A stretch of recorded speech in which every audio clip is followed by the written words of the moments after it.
पाकिस्तान हमारी आन, हमारी शान। इस मुल्क में ऐसे बहुत से लोग हैं जो अपना काम बहुत ईमानदारी और दयानतदारी के साथ बखूबी अंजाम देते हैं, मगर इनसे ज्यादा तादाद उन लोगों की है जो हर काम में धोखाधड़ी और फ्रॉड करके अवाम की आंखों में धूल झोंकते हैं। इस्तेमाल शुदा चीजों को दोबारा तैयार करके इस्तेमाल करना कोई नई बात नहीं, जो माजी में हम आपको अपने कई प्रोग्राम में दिखा चुके हैं, मगर आज जो हम आपको दिखाने जा रहे हैं आप इसे देखकर दंग रह जाएंगे।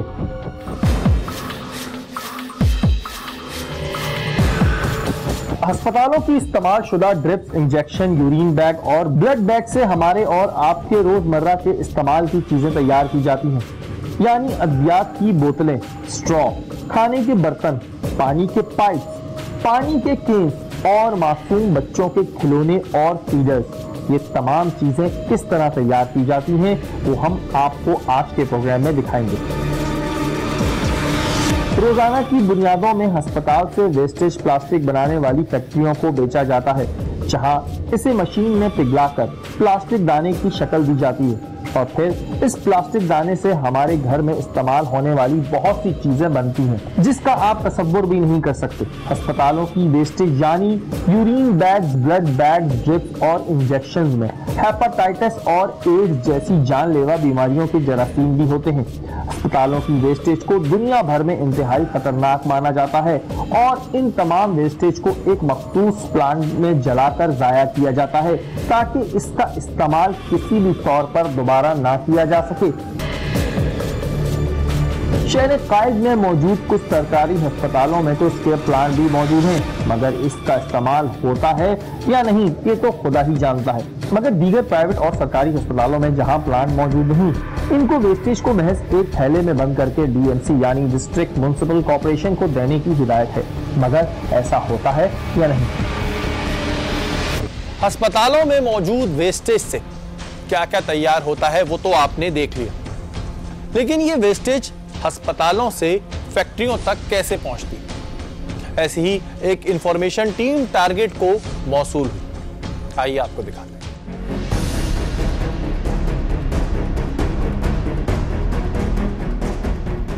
टीम टारगेट अपने दफ्तर में मौजूद थी जब हमारे पास हमारे इन्फॉर्मर की कॉल मौसूल हुई। इन्फॉर्मर के मुताबिक वेस्टेज बेचने में कुछ अस्पतालों के अमले के मुलव्विस होने के इंकशाफ थे। इंफॉर्मेशन का मिलना था और टीम टारगेट अपने अगले मिशन पे लग गई। इसी सिलसिले में टीम टारगेट ने एक मीटिंग तश्कील दी। इस मीटिंग में फैसला किया गया कि किस तरह इस नेटवर्क को बेनकाब किया जाएगा। इन्फॉर्मर के दिए गए नंबर पर टीम टारगेट ने कार्डिक इमरजेंसी सेंटर लांडी के अस्पताल के एक नुमाइंदे दानिश से एक प्लास्टिक बनाने वाले व्यापारी बनकर बात की। जी दानिश भाई बात कर रहे हैं। दानिश भाई अगर कुछ भी हो जाए तो मैं चाह रहा था, मैंने अपना शुरू किया था यार, मैं चाह रहा था आपको डायरेक्ट कर लूं और आप कुछ करा दें यार, अगर बड़ी मेहरबानी होगी। सिरेंजे विरेंजे की छोड़ो, मुझे जो ये बैग होता है ना वो वाला, ये वाला थैलियां जो होती है ये चाहिए और वो ड्रिप में मिल जाए तो बस ज्यादा बेहतर है। ठीक है, मैं आपसे कभी भी जो भी बोलता, आप मेरे भाइयों मेरे दोस्त। जी जी बिल्कुल। अगर मेरे ही लोग कोई छोटा सा कारोबार मेरे से अगर कर लेंगे और आगे तरक्की कर, बेशक बेशक। शुरू में तो मौसूफ ने बहुत आय-शाय की, मगर इसके बाद मुलाकात के लिए हमें अगले रोज कार्डिक इमरजेंसी सेंटर लांडी बुलाया। तुम एक काम करो, जी बोले, तो आके मुझसे मिल लो बराह रास्त, सही है? मैं अफसरों से बात करूँ, अगर वो आपको देना चाहेंगे, अगर कोई उनकी पॉलिसी होगी तो जरूर आपको दिलवाऊंगा। अगले रोज टीम टारगेट का नुमाइंदा खुफिया कैमरों के हमरा लांडी के कार्डिक अस्पताल जा पहुंचा। वहां हमारी मुलाकात दानिश से हुई और इनके साथी से हुई। जब हमने इनके आगे अपनी डिमांड रखी तो उनका कहना था कि आपको अस्पतालों की वेस्टेज नहीं दे सकता, मगर 2 क्लिनिक से जरूर दिलवा सकता हूँ। यार मैं आपको हॉस्पिटल से अपने तो नहीं दे सकता, मैं आपको 2 क्लिनिक से दिलवा सकता हूँ। तो मुझे मसलन मैं बता देता हूँ ना आपको क्या क्या चीज़ें चाहिए। मुझे चाहिए यूरिन बैग होते हैं ना, थैले होते हैं, वो चाहिए, सही है, ट्रिपे वो यही चाहिए, यही चीज़ें चाहिए। कैसे चाहिए आपको? जैसे भी गंदी संदी जैसी हो, मैं बोरे में दे दो आप भर के, और वो हिसाब से किलो के हिसाब से मुझे दे दो। क्या किलो के हिसाब से दोगे आप बता दो। जब हमने इनसे कहा कि हमें ज्यादा मिकदार में वेस्टेज चाहिए तो मौसूफ का कहना था कि 2 से 3 दफा आप माल लें, अपनी मौजूदगी का एहसास दिलाएं, आगे हम आपको माल दिलवा दिया करेंगे। नहीं, आप कितना दे सकते हो? मैं एक जगह से नहीं, मैं 2-4 जगहों से ले रहा हूँ यार। असल में जो ना भाई मेरे पास 10 किलो भी हो जाए, 20 किलो भी हो जाए, 3 महीने से तकरीबन कॉन्टेक्ट लें। हाँ। से अपना होने का एहसास दिलाएं। डॉक्टर शकील के क्लिनिक पे भी इधर आप इधर चले आइएगा, मेरी बात करा दीजिएगा। नहीं, आप नहीं होंगे मामून पे? ये मैं मामून का अपना अलग क्लिनिक है, हाँ। डॉक्टर शकील का अपना अलग। अच्छा, तो फिर मैं कब में उठा लूँ? फिर में उठा लूँ? अब अभी आपका मामून में कितना होगा? मतलब अंदाजा नहीं होगा, एक अंदाजा होगा यार, 10 किलो 20 किलो। बिला आखिर 80 रुपए किलो के हिसाब से रेट को तय किया गया। इससे भी 80 रुपए में ले लेना, डॉक्टर शकील से ही 80 रुपए में ले लेना, ठीक है। और दानिश ने अगले रोज हमें अपने साथ खड़े साथी के क्लिनिक वेस्टेज उठाने को कहा। आप मामून भाई से तो अभी उठा लें, कल उठा लें, जैसे दिन का हॉस्पिटल से अभी व्हाइट गाना लगा की गाड़ी आती है, आज ही सुबह ये लेके गई है ना। सही है। और जैसे ये टेम्पो की गाड़ी हटेगी ना, हाँ जी, कांटेक्ट में रहेंगे आप, बस सही है। तो इंशाल्लाह जब ये गाड़ियाँ नहीं आएंगी लेने के लिए तो हम आपको दे देंगे। प्रोग्राम में आगे देखिए। आप एक डॉक्टर हो के 500-500 रुपए में चीजें बेच रहे हैं। अगले रोज टीम टारगेट का नुमाइंदा खुफिया कैमरों के हमरा डॉक्टर शकील के क्लिनिक जा पहुंचा। डॉक्टर शकील साहब के बारे में थोड़ी सी जरा आपको तफसील बताता चलूं।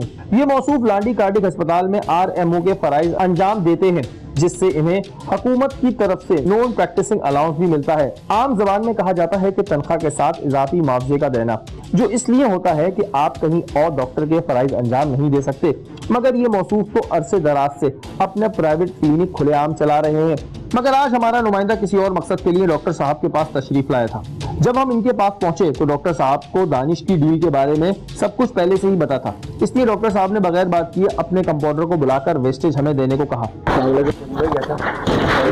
हो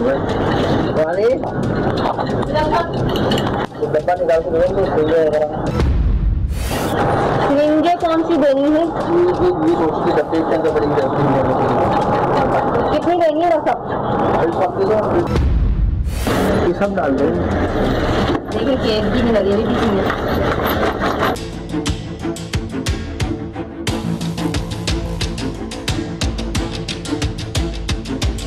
वेस्टेज को इकट्ठा करने के बाद डॉक्टर साहब के क्लिनिक पे तराजू से तोला गया। हमें ऐसे लग रहा था कि जैसे हम किसी क्लिनिक पे नहीं बल्कि किसी कबाड़िये की दुकान पर आ पहुंचे हैं।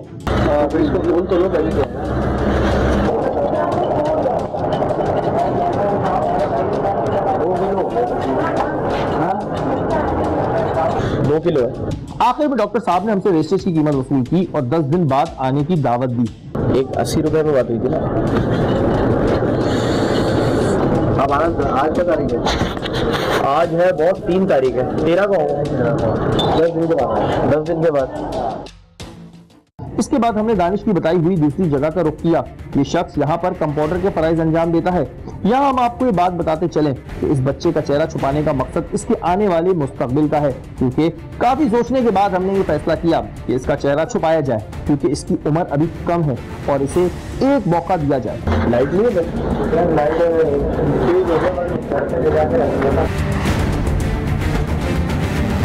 यहाँ पर भी वही सूरत हाल हमें नजर आई। हमारे नुमाइंदे ने वेस्टेज तोल कर मुकर्रर करदा पैसे इसे दिए। फिर मैं आपका आऊँ दोबारा फोन करके पूछ लेना, 1-1.5 महीने बाद पैसे दे दो।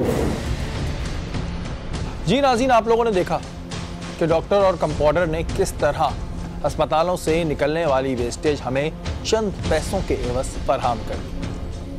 अगर थोड़ी देर के लिए हम ये बात मान लें कि कंपाउंडर को इस बात का इल्म नहीं है, तो क्या एक क्वालिफाइड डॉक्टर को भी इस बात का इल्म नहीं है कि ये वेस्टेज कितनी खतरनाक होती है और नहीं देनी चाहिए? या फिर चंद पैसों के लिए उसने अपनी आंखें कबूतर की तरह बंद कर ली? हमारी थी कि इन्हें टारगेट किया जाए, लेकिन इन्हें हम पर शक ना हो, इस वजह से हमने 10 दिन गुजरने का इंतजार किया और 10 दिन बाद फिर हमने इन्हें कॉल की। 10 दिन गुजरने के बाद टीम टारगेट के नुमाइंदे ने डॉक्टर शकील को दोबारा कॉल की। हेलो, अस्सलाम वालेकुम डॉक्टर शकील साहब, कैसे ठीक ठाक है? चलो सर, दानिश के रेफरेंस से आया था आपके पास। हाँ सर, बस वो आपने कहा था ना कल 13 है, आपने कहा था वो 10 दिन बाद कर लेना कांटेक्ट। जब इनसे वेस्टेज की डिमांड की तो इन्होंने अगले रोज हमें अपने क्लिनिक पर बुलाया। हो गई सर वेस्टेज कुछ जमा? आपको दो दिन देगा। कल मैं फिर कितने बजे तक आऊँ? कल आपके बाद अगले रोज हमने लाडी थाने के SHO को सारी सूरत हाल से आगाह किया। उन्होंने इस ऑपरेशन में हमारा साथ देने की रजामंदी जाहिर की और हमने अपने नुमाइंदे को डॉक्टर शकील के क्लिनिक पर भेजकर एक फासले पर पुलिस के साथ इंतजार करने लगे। जब हमारे नुमाइंदे ने डॉक्टर शकील के प्राइवेट क्लिनिक में पहुंचे तो मौसूफ चने खा रहे थे और रेसलिंग देखने में मसरूफ थे।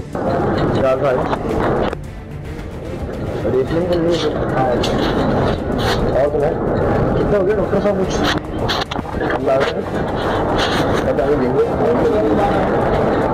बदस्तूर उन्होंने हमें अपनी कंपाउंडर से वेस्टेज लाने के लिए कहा।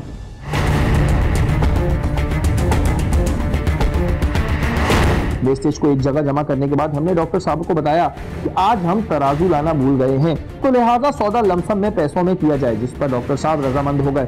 यार ये मैं कह रहा था तराजू नहीं लाया हम लोग, आज भूल गए तो कर दिया है वैसे लमसम पे कर दें थोड़े क्या देने बता रहे हैं कितना अंदाजा लगा लो। आज 7-8 किलो होगा। कितना आपका देने का पैसे आप लगे सेट है ना? सही है, ले नहीं मैं आपको बता रहा हूँ, मैंने कहा वो ले लिया हमने, बोरे में डाल लिया। सही है, ठीक है, शुक्रिया। और बताएं सब सेट चल रहा है?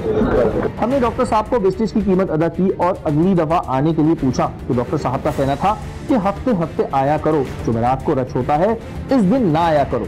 कीमत कितने दिन बाद आऊँ आपके पास? हफ्ते में आ जाएगा, हफ्ते में आ जाएगा। चले जी डन है। यार इतवार को हम भी थोड़ा सा आराम करते हैं, पीर से फिर काम पे लग जाते हैं। जुमेरात को नहीं आया करूँ, जुमेरात को नहीं आया करूँ, हफ्ते में। चले जी हफ्ते को आ जाऊँगा, हफ्ते को आ जाया करूँगा पक्का है। अब बारी थी कि डॉक्टर शकील साहब से कुछ सवालात किए जाएं, इसलिए हमने पुलिस के हमरा डॉक्टर शकील के क्लिनिक में दाखिल हुए। कैसे डॉक्टर साहब? RMO है आप? जी जी। कौन से अस्पताल में होता है? कार्डिक सेंटर में। कार्डिक में होता है, फिर आप प्राइवेट भी बैठते हैं? जी जी। अलाउ है? जब डॉक्टर साहब से पूछा गया कि ये क्या है तो उन्होंने शुरुआत तो झूठ से की, तो उनका कहना था कि वेस्टेज तो उन्होंने डिस्कार्ड करने के लिए दी थी। डॉक्टर साहब इसको क्या कहते हैं? डिस्कार्ड करने के लिए दिया इनको।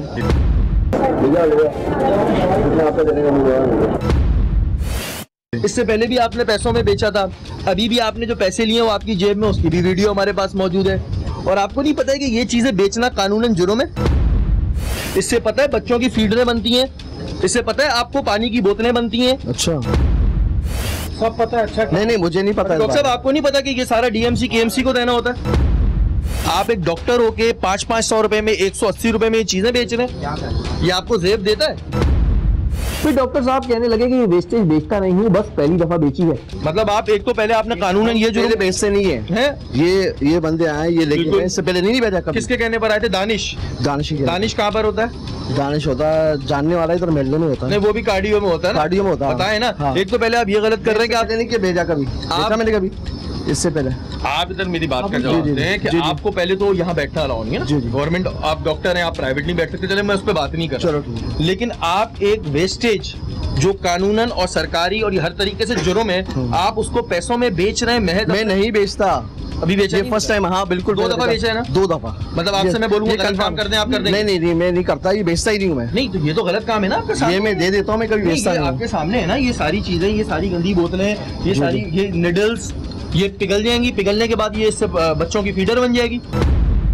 नहीं वैसे कानूनन क्यों इसको मना किया? आपको नहीं पता DMC की? मैं बेचता ही नहीं हूँ, एक स्वीपर आता है वो लेके चले जाता है, ये आने लगे। गलत है। हाँ वो भी गलत लेके चले जाता है, मैं कभी बेचता नहीं। आपने पैसे लिए नहीं लिए? बिल्कुल, ये देखिए गए। मुझे पैसे लिए 500 रुपए।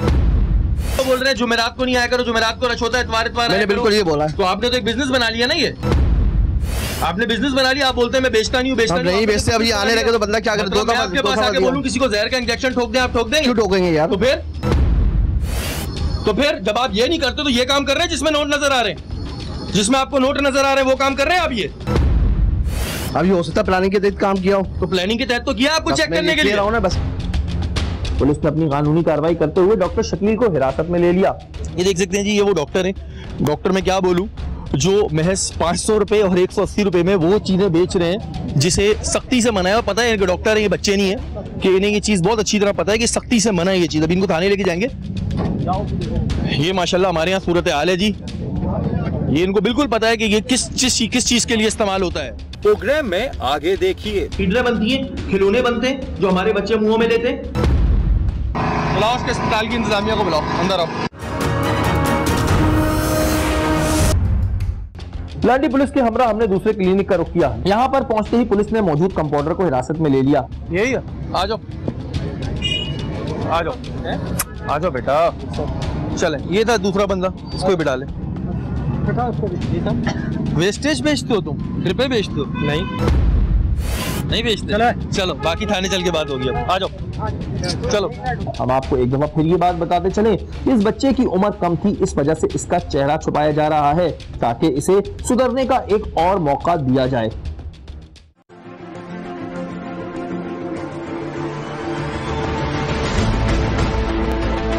थाने पहुंचने के बाद जब इनसे दोबारा सवालात का सिलसिला शुरू हुआ तो कंपाउंडर का कहना था कि दानिश ने इसे वेस्टेज देने को कहा था। क्या करोगे? मैं एक जॉब करता हूँ, कंपाउंडर हूँ। कंपाउंडर में ड्रिपें बेची थी उस दिन? ड्रिपें भाई आए थे कि लेने। भाई लेने आए थे ना, ठीक है। तुम्हें पता है ये कानूनन जुर्म है, आप जो वेस्टेज होता है ये नहीं बेच सकते। इनसे किसने मिलवाया था? इनसे किसने मिलवाया था? ये दोनों दानिश भाई के साथ खड़े हुए थे। दानिश के साथ आए थे, तुमने अपने अस्पताल से माल दिया? जी। शर्म नहीं आती तुम्हें पता है वो किस काम इस्तेमाल होती है? जब तुम्हें पता है कि वो नहीं दे सकते कानूनन, तो तुमने कैसे दिया? कैसे दिया? और तुम तो 0.2 ग्राम के भी पैसे ले रहे थे।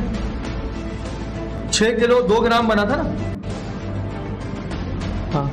अब तुम्हारे अस्पताल वालों को पता है बात? उनको बता के दिया तो? नहीं, उनको बगैर बताए दिया? तो वहां तुमसे किसी ने नहीं पूछा कि कहाँ दे रहे हो, कहाँ नहीं दे रहे हैं? नहीं। पता है तुम्हें जुर्म है? पता है? अच्छा, जो अस्पताल का बाकी इस तरह का वेस्टेज होता है कहाँ जाता है? चलो ये तो इन्होंने खरीदा, वैसे कहाँ जाता है? वो तो जमा कर रहा होता हूँ मैं। जमादार का होता है? जमा कर रहा होता हूँ, डब्बे में डाल रहा होता हूँ। डब्बे में डाल दो, फिर भेज दे दो। जैसे आए थे डब्बे में ही दिया था इनको। वैसे ही दे दिया था। जो तुमने जमा किया वो तुमने बेच दिया। जी। तो डॉक्टर साहब से पूछा गया कि आप सरकारी नौकरी के बावजूद एक प्राइवेट क्लिनिक चला रहे हैं, तो इनका इसके पास कोई जवाब मौजूद ना था। डॉक्टर साहब, पहले तो आप मुझे बताएं कि आप कैसे एक प्राइवेट क्लिनिक चला रहे हैं अपना?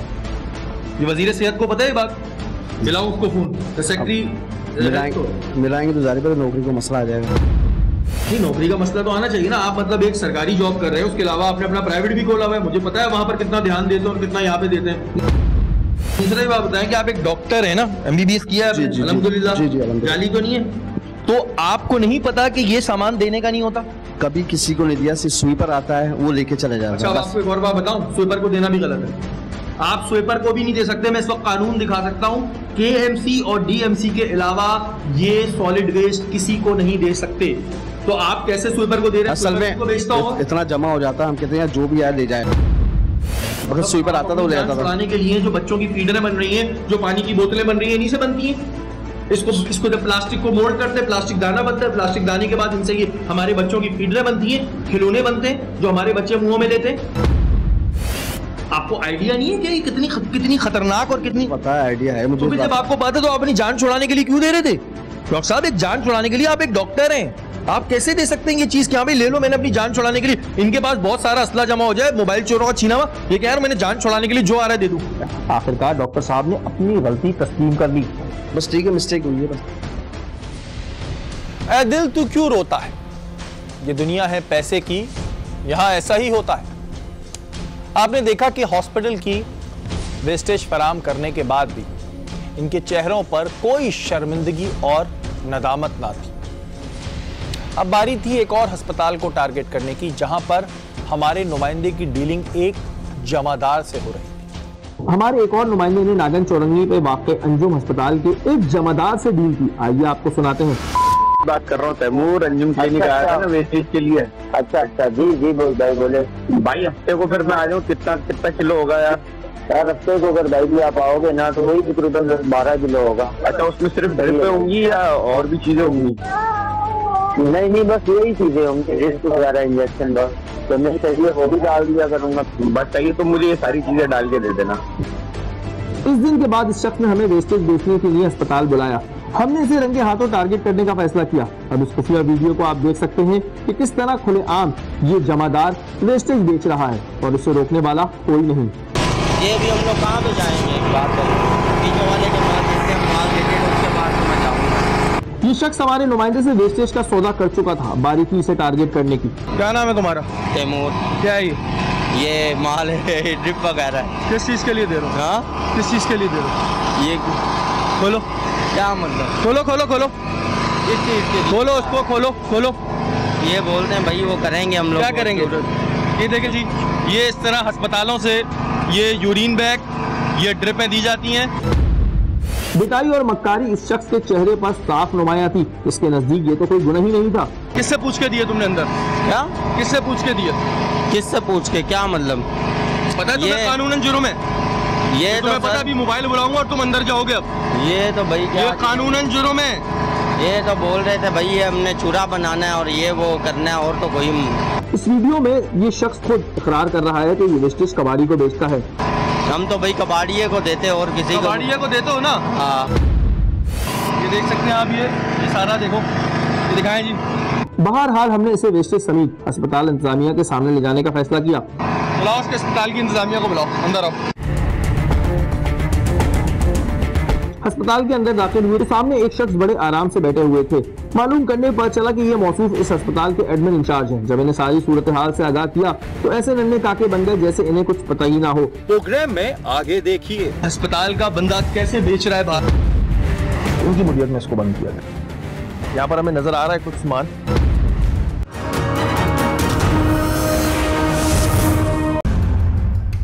यहाँ पे मैनेजमेंट का कौन है? कौन है?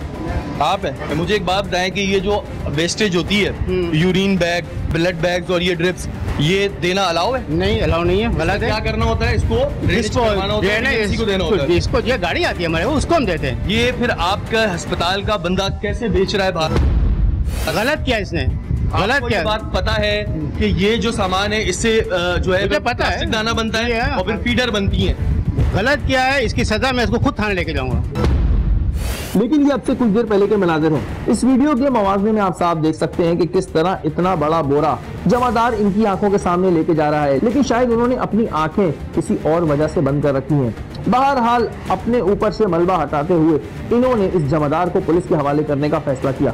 नहीं, मैं अभी पुलिस बुला रहा हूँ, पुलिस बुलाओ, आप इसके खिलाफ मुकदमा पर्चा देंगे। जी हाँ, और ये अरेस्ट होगा। जी हाँ, मैं खुद लेके जाऊंगा। तुम्हारा अपना काम है? जी, अपना क्या काम है भाई, इधर ड्यूटी करता हूँ। क्या तुम्हें यहाँ से परमिशन दी थी? नहीं, मैं तो भाई इधर काम करता हूँ सफाई का। मैं तो कबाड़ी सफाई का काम करता हूँ, तो मैं उठा के बेचते रहोगे क्या? मैं खुद लेके जा रहा हूँ अभी। थाने पहुंचने के बाद जमादार ने जब दोबारा बात की तो उसका कहना था कि मुझे आज तक किसी ने ये बेचने से रोका ही नहीं। तो ये आते जाते वाले अस्पताल से कैसे निकाल लेते? इन्होंने तुम्हें रोका नहीं? मैं सर उधर पहले भी मैंने काम किया, इसमें क्या उन्होंने चेक करना है। तो मैं कोई चोरी चकारी वाला हूँ भी नहीं। अच्छा, तो जानते बिल्कुल। चोरी चकारी से ज्यादा खतरनाक है जहर है ये, पता है? वो तो मुझे आज आप बता रहे हैं, मुझे ठीक है, ठीक है। जनाब, यहाँ पे क्या नाम है तुम्हारे अस्पताल का? अंजुम अस्पताल है इधर, एक मैटरनिटी होम है। जी जी। अच्छा, ये डीएमसी की जानिब से भी और गवर्नमेंट की जानिब से भी सख्ती से मना है। ये यूरिन बैग, ये ब्लड बैग और ये जो बैटरी ड्रिपें होती हैं, ये बेचना मना है। ये डीएमसी को जाता है। अच्छा, इसके ऊपर हमने ट्रैप लगाया और इसने हमारे नुमाइंदों को वो बेच दिया सामान। अच्छा, अब ये वहाँ के एडमिन में ये कह रहे हैं कि इनकी आपकी नॉलेज में बिल्कुल भी नहीं, नॉलेज में नहीं है। लेकिन आप मुझे एक बात बताएं कि जब आपकी नॉलेज नहीं है तो एक स्वीपर आपके इससे सामान कैसे निकाल के खुलेआम बेच रहा है? भाई मैं तो उसको उसी वक्त रोका था। आपको कोई बंदा था, वो कह रहा है लेकर आओ मेरे। हमने कहा भाई कहाँ लेके जा रहे हो, क्या कुछ बगैर बताए वो लेके गया है। अच्छा, जी हाँ। अब ये इस पे मुकदमा करवाएंगे इनकी मुद्दत में, क्योंकि इससे बच्चों की फीडरें बनती हैं जो मेरे और आपके बच्चे पीते हैं, खिलौने बनते हैं। ये बात पहले भी हम दिखा चुके हैं। तो ये डीएमसी की जानिब से भी इनको पता है, डीएमसी की गाड़ी आती है कि ये सामान किसी को नहीं दिया जाएगा, ये वो लोग अपने तौर से गायब करते हैं। तो जो उनका तरीका डीएमसी।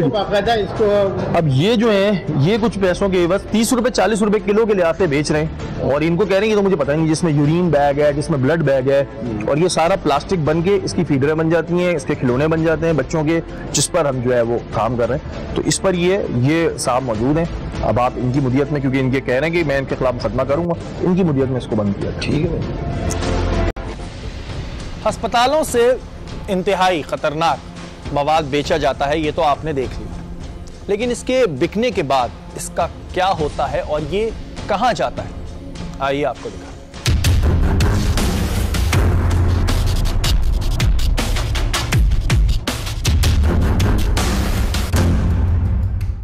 टीम टारगेट के नुमाइंदों ने काफी दिनों की कड़ी मेहनत के बाद उस जगह का पता लगाया जहां इस वेस्टेज को दोबारा रिसाइकिल करके मार्केट में फरोख्त किया जाता है।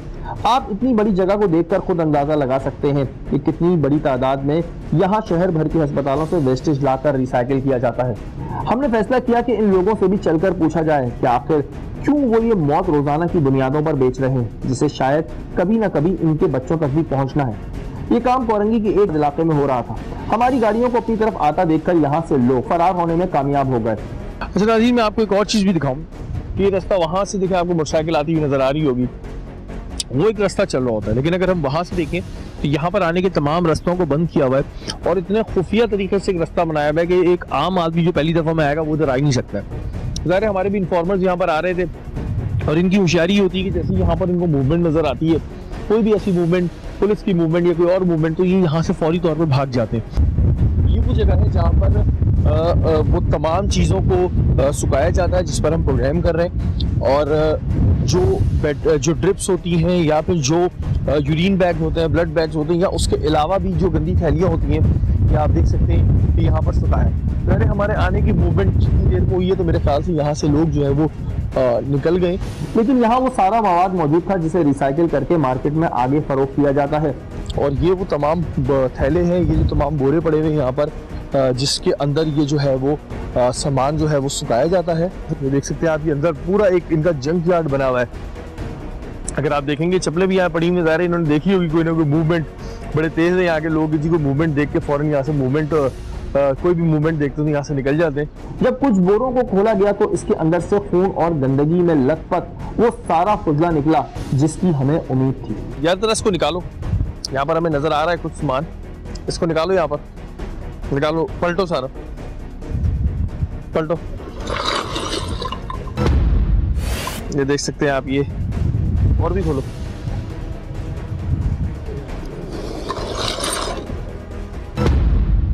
देख सकते हैं इसमें आपको मुख्तलिफ चीज़ें नज़र आएंगी।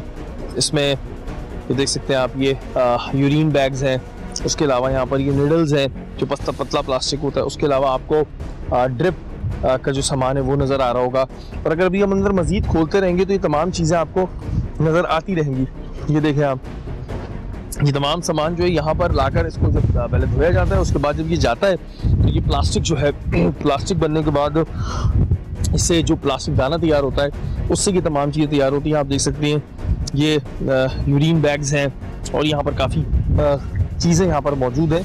लेकिन अगर इन बोरों की तलाशी ली जाए तो बोरों में से डेफिनेटली बहुत कुछ निकलेगा। और बहरहाल आपके सामने ये तमाम चीज़ें, और अगर उस तरफ जाएं तो उधर हमें बहुत सी चीज़ें यहीं पर नज़र आ रही हैं।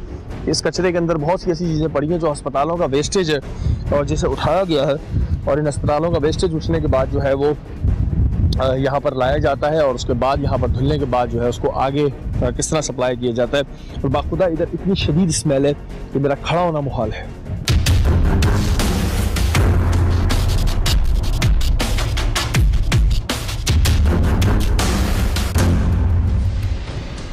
ये सारी सूरत हाल आपने अपनी आंखों से मुलाहिजा फरमाई।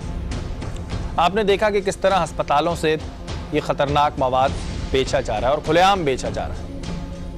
ये तो चंद अस्पताल थे जिनका हमने जायजा लिया, ना जाने ऐसे कितने अस्पताल होंगे जहां पर आज भी ये गलीज काम किया जा रहा है। और सबसे अफसोस की बात यह है कि इस मवाद को बेचने में एक डॉक्टर भी शामिल था जिसका पेट शायद अपनी सरकारी और प्राइवेट क्लिनिक करने के बाद भी नहीं भर रहा, जिसके बाद उसने ये काम भी शुरू कर दिया। हमारी दरख्वास्त है मेयर कराची से, हमारी दरख्वास्त है वजीर बल्दियात से कि जितने भी सरकारी मुलाजमीन हमने अपने प्रोग्राम में दिखाए हैं, इनके खिलाफ सख्त से सख्त कार्रवाई होनी चाहिए ताकि ऐसे जो और करप्ट मुलाजमीन हैं उनके लिए ये सबक हो सके और वो इस बात से डरें कि आइंदा वो भी हमारा टारगेट हो सकता है। हमने अपना तो किरदार अदा कर दिया, बारी है आप। अगर आपके इर्द गिर्द कोई भी गैर कानूनी काम हो रहा है, फिर आप टारगेट की टीम बस्ता बनना चाहते हैं तो आप हमें ईमेल कीजिए। हमारा ईमेल एड्रेस इस वक्त स्क्रीन पर आ रहा होगा। अगले हफ्ते फिर हाजिर होंगे टारगेट के किसी नए प्रोग्राम के साथ। तब तक के लिए अपने मेजबान शरीक की इजाज़त दीजिए। अल्लाह ने